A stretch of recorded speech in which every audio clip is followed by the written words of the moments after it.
Hello students, class 11 accountancy में हम लोगों ने चैप्टर 7 जो है स्टार्ट किया था और क्वेश्चन नंबर 20 तक हम लोगों ने लास्ट वीडियो में कर लिया है। चैप्टर 7 आपका origin of transaction, source document and vouchers, question number 20 तक कर लिया था। आज हम स्टार्ट करेंगे क्वेश्चन नंबर 21 से।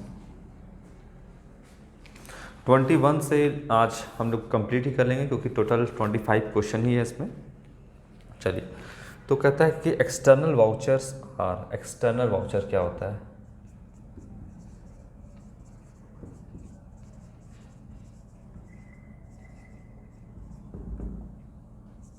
इसमें से कौन कौन सा एक्सटर्नल वाउचर है?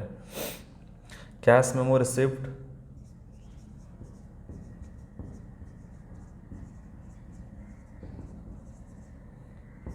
बी कहता है आपका परचेज बिल,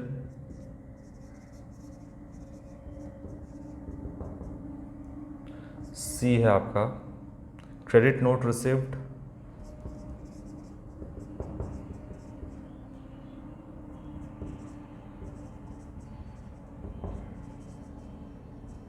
और डी कहता है आपका नन ऑफ दिस।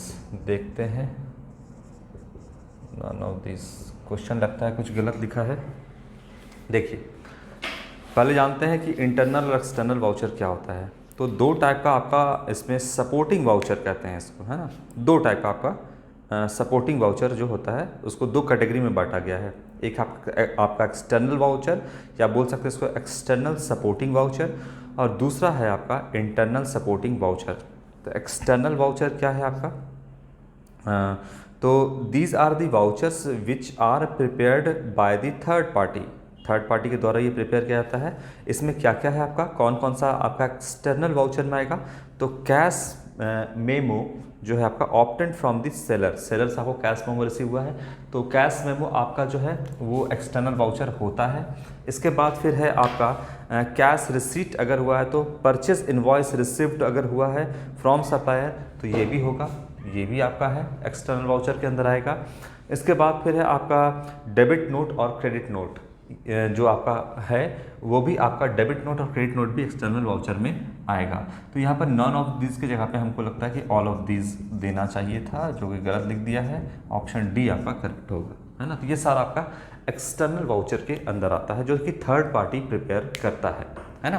तो कैश में भी आपको जब आप उधार में नहीं, कैश में जब आप सामान परचेस करते हो तो आपको सेलर के द्वारा दिया जाता है कैश मेमो।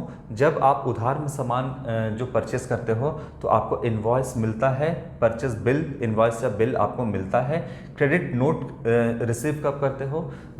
आपका जब सेल्स रिटर्न होता है तो जो सामने वाला आपका सप्लायर है या जो आपका क्रेडिटर है ये या जो आपका सेलर है वो क्या करता है, आपको एक क्रेडिट नोट इशू करता है कि हाँ मैंने एक्नॉलेज कर लिया है कि आपने ये सामान रिटर्न किया है। तो डेबिट नोट क्या है आपका? डेबिट नोट परचेज रिटर्न के केस में इशू करता है जो परचेज़र है, जो बायर है, और क्रेडिट नोट जो है वो सेलर इशू करता है। तो एक तरफ जो बायर है वो डेबिट नोट इशू किया और दूसरे एट द सेम टाइम आपका जो सेलर है, ये जो सप्लायर है, जो क्रेडिटर है, वो क्रेडिट नोट इशू करता है। तो क्रेडिट नोट रिसीव क्या है आपका? तो आपका थर्ड पार्टी है वो।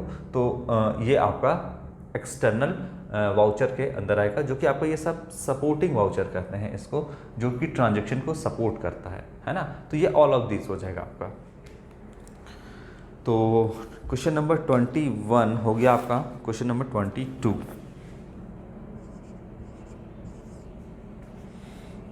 अकाउंटिंग वाउचर में बी क्लासिफाइड एज, है ना, cash voucher, debit credit voucher, general voucher, all of this, ठीक है। Accounting vouchers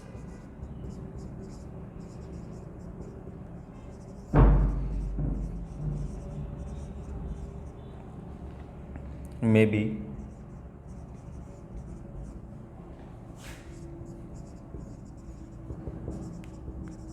classified as, A है आपका कैश वाउचर, बी है आपका debit and credit voucher, debit and credit vouchers, C है आपका जर्नल वाउचर्स,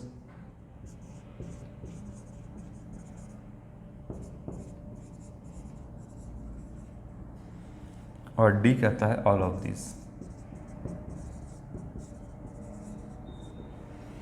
क्या होगा? अकाउंटिंग वाउचर्स में be classified as, accounting voucher को जो है क्लासिफाइड किया जा सकता है, उसका वर्गीकरण जो है वो किया जा सकता है, किन किन रूप में किया जा सकता है, ये आपका जो है वो सवाल पूछ रहा है। तो क्या इसका ऑप्शन होना चाहिए? आपको साफ साफ दिख रहा है। एग्जामिनेशन में ऐसा भी आप जो है देख लेना कि हमेशा ज़रूरी नहीं कि आपको क्वेश्चन का आंसर पता ही हो, कहने का मतलब पता होना चाहिए, लेकिन एग्जामिनेशन में एक दो क्वेश्चन ऐसा आता है जिसका हो सकता है कि आपको कन्फ्यूजन क्रिएट करे। तो इस हिसाब से आपको देखिए, कैश वाउचर आप पढ़ ही चुके हैं, है ना। कैश वाउचर के अंदर आपका डेबिट और क्रेडिट वाउचर आता ही है, अगर दो सही है तो ऑल ऑफ दिस पे टिक कर दीजिएगा। चलिए, तो आपका बोलता है कि क्लासीफाइड किस में किया जाता है, तो कैश वाउचर हो गया आपका। कैश वाउचर प्रिपेयर करते हैं हम कैश पेमेंट के लिए और कैश रिसीट के लिए, जिसमें हम क्या प्रिपेयर करते हैं, for the cash payment debit voucher और for cash receipt credit voucher आपका प्रिपेयर करते हैं। तो ये भी आपका सही है। क्लासिफाइड किया जाता है कैश वाउचर, कैश वाउचर में आपका डेबिट और क्रेडिट वाउचर आता है। इसके बाद इसमें आता है आपका जर्नल वाउचर। जब आप एडजस्टमेंट एंट्री पास करते हैं तो उसमें जो वाउचर आपका सपोर्ट करता है वो है आपका जर्नल वाउचर, ठीक है। तो जर्नल वाउचर आपका बहुत सारे एंट्री के लिए आपको जर्नल वाउचर प्रिपेयर आप कर सकते हैं, जैसे आपका ओपनिंग एंट्री है, रेक्टिफाइंग एंट्री है, ट्रांसफ़र एंट्री है, एडजस्टमेंट एंट्री है, क्लोजिंग एंट्री है, या फिर आप बोलिए कि entry regarding dishonour of cheque है, credit purchase and sale of things other than goods, और entries for goods withdrawn by the owner for personal use. अगर पर्सनल यूज़ के लिए भी विदड्रॉ कर रहा है पैसा तो वहाँ पे जनरल वाउचर प्रिपेयर होता है। जनरल वाउचर जो जनरल वाउचर है वो बेसिकली आपका प्रिपेयर होता है जो ट्रांजैक्शन कैश में ना हो बेसिकली उसके लिए, लेकिन फिर भी आपका जो जनरल वाउचर है यहाँ पे वो एडजस्टमेंट एंट्री या रेक्टिफाइंग एंट्री के लिए जनरल वाउचर यहाँ पे प्रिपेयर किया जाता है। तो ए भी सही, बी भी सही, अब सी भी सही, तो यहाँ हो जाएगा ऑल ऑफ दिस, ठीक है। चलिए, तो ये हो गया आपका क्वेश्चन नंबर 22। इसके बाद क्वेश्चन नंबर 23।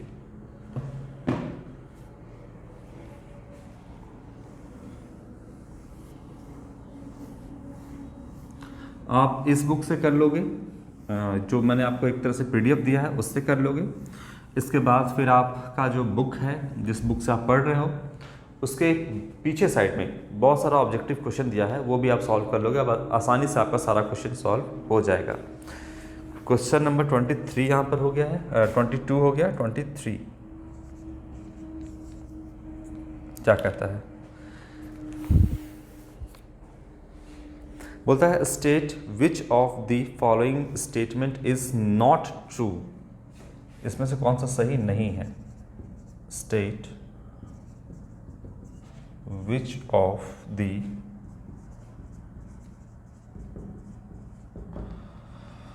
following statements, या स्टेटमेंट यहाँ लिखा है, स्टेटमेंट is not true। चलिए ऑप्शन देखते हैं इसका क्या क्या है। Business transaction must be supported by appropriate documents।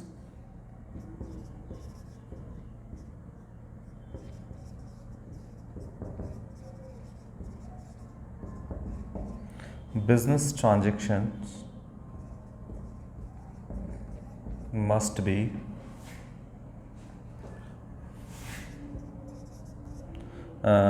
business transaction must be supported by appropriate documents।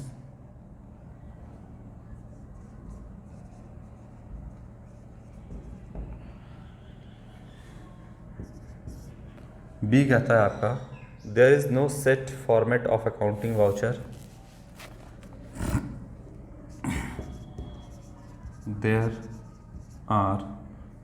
There is no set format format of accounting voucher,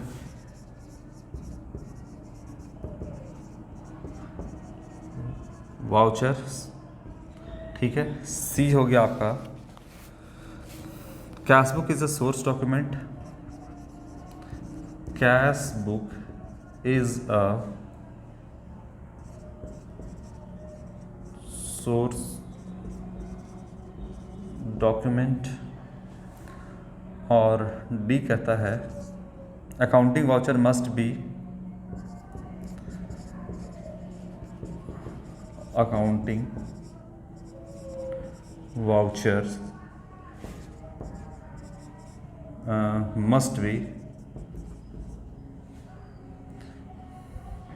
preserved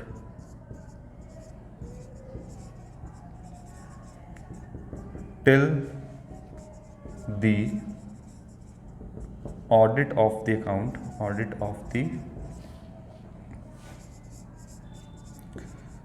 accounts and tax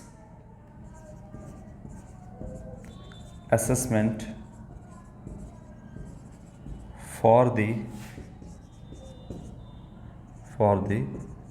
relevant period are completed। देखिए अब आप खुद ही समझ जाइएगा, option पढ़िएगा तो आपको एक ऑप्शन ऑटोमेटिक गलत लगेगा। Business transactions must be supported by appropriate document. Business का ट्रांजेक्शन को सपोर्ट करने के लिए एप्रोप्रिएट डॉक्यूमेंट यानी सोर्स डॉक्यूमेंट का होना ज़रूरी है। तो ये बिल्कुल सही कहता है, बोलता है कौन सा नॉट ट्रू यानी सही नहीं है, तो ये तो बिल्कुल सही है।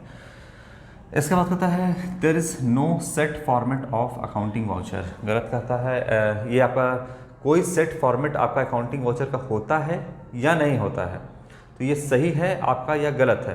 तो ये आपका सही है, कोई सेट फॉर्मेट आपका नहीं होता है। आप जिस तरीके से वाउचर प्रिपेयर करना चाहें उस तरह से आप अपना वाउचर का डिज़ाइन कर सकते हैं, उसको प्रिपेयर कर सकते हैं। तो ये भी आपका जो है वो सही है, कोई इसका एक तरह से सेट फॉर्मेट जो है वो यहाँ पर नहीं होता है। ठीक बात है। इसके बाद ये सही है आपका cash book is a source document. Cash book source document नहीं होता है, वो आपका subsidiary as well as principal book होता है। ट्रांजैक्शन हो चुका है, सोर्स डॉक्यूमेंट उसका मिल चुका है, ट्रांजैक्शन हो चुका है, सोर्स डॉक्यूमेंट है, वाउचर में एंट्री हो गया है उसका। इसके बाद जो ट्रांजैक्शन आपका गिवन है उससे आप कैश बुक प्रिपेयर करते हो, है ना। तो और कैश बुक में बेसिकली वो एंट्री करते हो जो कैश से रिलेटेड होता है, कोई भी क्रेडिट ट्रांजैक्शन को रिकॉर्ड नहीं करते हो। तो ये आपका कहता है कौन सा नहीं ट्रू है, तो कौन सोर्स डॉक्यूमेंट, क्या कैश बुक कोई सोर्स डॉक्यूमेंट है? नहीं, कैश बुक आपका कोई सोर्स डॉक्यूमेंट नहीं है। तो ये आपका ऑप्शन जो है वो नहीं है सोर्स डॉक्यूमेंट। इसीलिए ये स्टेटमेंट बोलता है कौन सा नहीं सही है, तो यही आपका जो है वो सही नहीं है, क्योंकि कैश बुक कोई सोर्स डॉक्यूमेंट नहीं होता है। ठीक है ना। कैश बुक जो है वो सोर्स डॉक्यूमेंट यहाँ पर कहता है कि cash book is a source document. क्या कैश बुक सोर्स डॉक्यूमेंट होता है? नहीं होता है। तो ये ऑप्शन आपका जो सही है ये आपका नॉट ट्रू है, ये स्टेटमेंट आपका सही नहीं है। कैश बुक सोर्स डॉक्यूमेंट नहीं होता है, तो ये बोलता है यहाँ पर होता है, तो होता तो नहीं है, तो ये आपका क्या है जो है करेक्ट ऑप्शन होगा, ये सही नहीं है आपका। Accounting vouchers must be preserved till the audit of the accounts. जब तक ऑडिट नहीं होता है तब तक इसको संभाल कर रखने की ज़रूरत है। बिल्कुल सही कहता है आपका कि संभाल के रखने की आपकी ज़रूरत है। ऑडिटर देखता है, सोर्स डॉक्यूमेंट खोजेगा कि सोर्स डॉक्यूमेंट कहाँ है, तभी उसको आप जो है ट्रांजैक्शन को जो आपने रिकॉर्ड किया है वो आपने ठीक से किया है या नहीं किया है तभी बता पाएगा, जब उसका सोर्स डॉक्यूमेंट को प्रिजर्व करके संभाल के रखा जाए। Tax assessment for the relevant period are completed. जब तक टैक्स असेसमेंट ना हो जाए तब तक इसको संभाल के रखना ज़रूरी है। टैक्स असेसमेंट क्या होता है? देखिए आप जो है एक जिस साल आप इनकम कमाते हो उसे आप प्रीवियस ईयर कहते हो, और जिस साल उसका टैक्स का भुगतान करना होता है नेक्स्ट ईयर उसे आप असेसमेंट ईयर कहते हो। तो तब तक जो है जब तक ऑडिट ना हो जाए तब तक आपको सोर्स डॉक्यूमेंट को संभाल के रखना है। तो ये भी बिल्कुल सही कहता है, बी भी आपका सही है, सी भी आपका सही है। तो कौन सा सही नहीं है? तो cash book is a source document, ये सही नहीं है, ये गलत है आपका। तो क्वेश्चन नंबर 23 यहाँ पर आपका हो गया है। 23 के बाद 24 एंड 25। चलो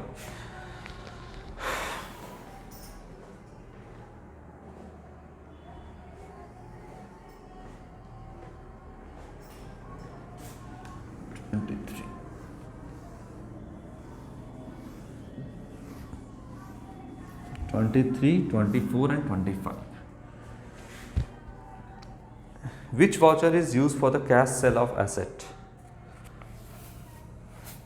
ये तो बहुत आसान है आपका, ये आपको बताना होगा, लेकिन क्लास में तो आप हो नहीं तो बताना मुझे ही पड़ेगा।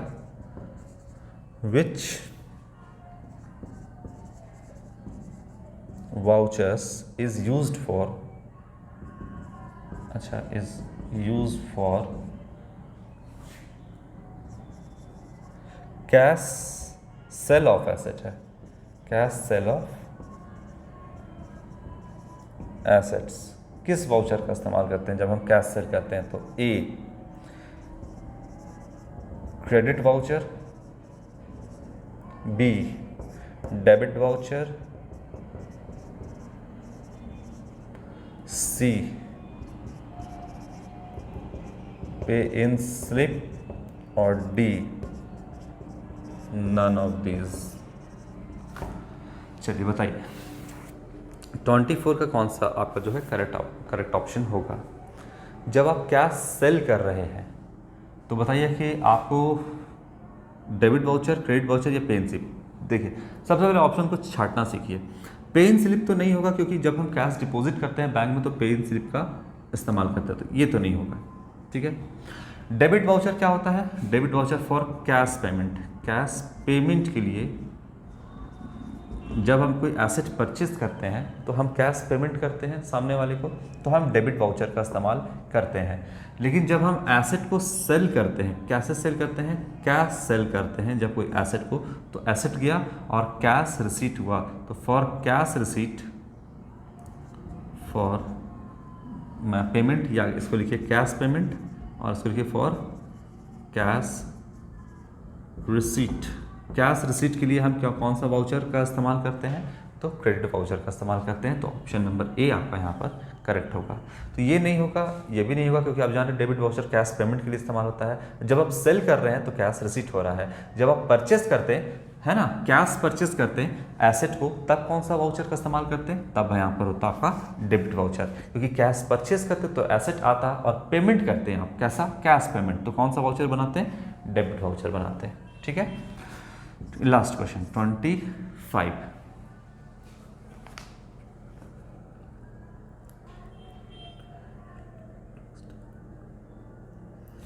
चलिए, a written document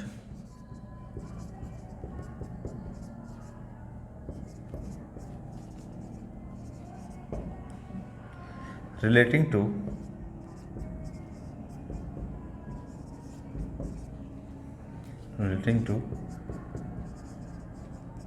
external economic